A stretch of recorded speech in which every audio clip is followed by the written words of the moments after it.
अस्सलाम वालेकुम रहमतुल्लाहि व बरकातुहू। दोस्ती करनी है तो अल्लाह से करो, क्योंकि दोस्ती में अल्लाह ना तो साथ छोड़ता है और ना ही हमें धोखा देता है। जब भी परेशान हो तो बस अल्लाह को अपना दोस्त बना लो और अपनी हर मुश्किल को अल्लाह से शेयर करते रहो।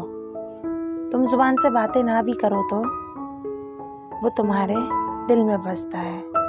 वो तुम्हारी हर बात को सुनता है, जानता है और तुम्हारी मदद भी करता है। मैंने किया है अपना आप अपने अल्लाह के हवाले और बनाया है अपने रब को अपना दोस्त और बताई है अपनी हर बात अपने रब को।